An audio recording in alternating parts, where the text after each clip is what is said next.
Yun nga po, si Brother Janner ay pumasa sa examination ng LET.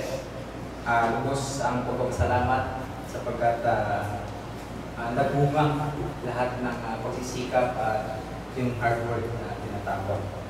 So bro, congrats sa panibagong ito ng buhay. Sana nakakin ang buhay. Magaling na tayong teacher na tagapagturo din. Dumako po tayo sa huling ginto ng ating pananampahan. At awitin po natin ang wala na. Standing on the promises. Bro, ano number 176? 176. Ano yung last number?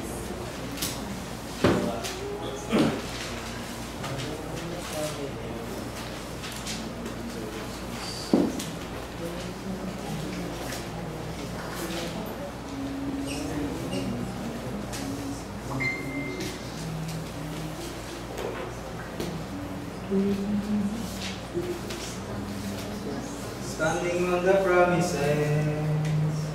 Reading, sing. Standing on the promises of Christ, my King, through eternal ages let His praises ring. Glory in the highest I will shout and sing. Standing on the promises of God.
Standing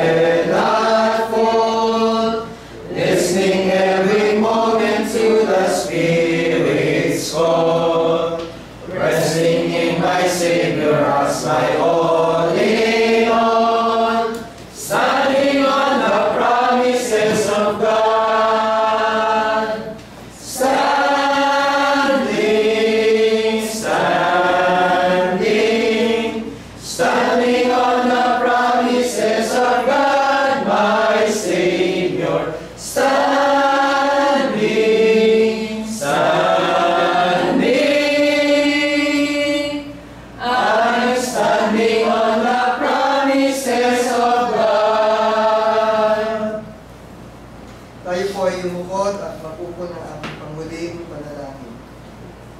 O dakilang Diyos na mapangyarihan sa lahat, muli ang bawat isa sa amin po, Panginoon, ay nagtataas ng aming mga tinig. Upang muling pabatid ang aming pasasalamat sa pagkakataon na pinagkaloob sa bawat isa sa amin na makadalo sa umaga nito.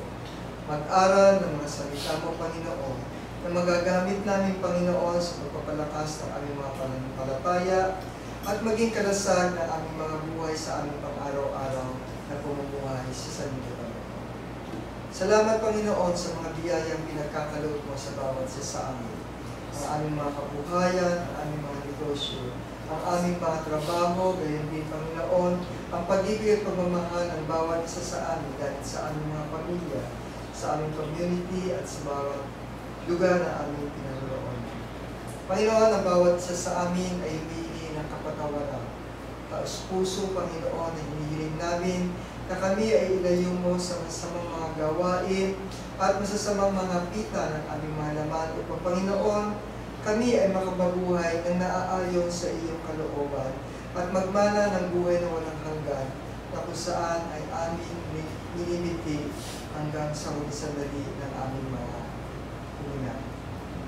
Panginoon, hinihingi po namin ng tulong ng ilang mga kapatid namin na maaaring humaharap sa iba't ibang mga suliranin, karamdaman, at ibang mga kadahilan na kung kaya't sila ay pinakadalo sa araw na ito. Tulungan mo ang bawat isa sa amin na magkaroon ng kapayapaan at layunin na makasama namin sila sa pamamagitan ng aming mga pagpapaalala at muli sa aming mga pag-aaralan sa isa't isa. Tulungan mo ang bawat isa sa amin, lalo na ang kongregasyon na ito, na magpatuloy na lumago ang aming mga pananampalataya, hindi lamang sa dami at bilang ng mga tagasunod at mananamba, kundi, Panginoon, ang aming mga pananampalataya ay lalong hilig na magbingas para sa iyo. Marami pa po kami dapat hilingin, Panginoon, kundi patuloy kami humingi ng kaligtasan, kapayapaan, linaw at maayos na takbo ng aming pamumuhay sa mga susunod na sandali. At naway makarating kami sa aming mga tahanan na kung saan ay kami ay magiging ligtas sa lahat ng pagkakataon. Ang lahat at ito ay pinadalangin ang bawat isa sa amin, ang iyong paghahari sa aming mga puso at isipan. Sa pangalan ni Kristo Jesus, mula ngayon at pagpakilang po. Amen. Amen. Magandang umaga po sa lahat.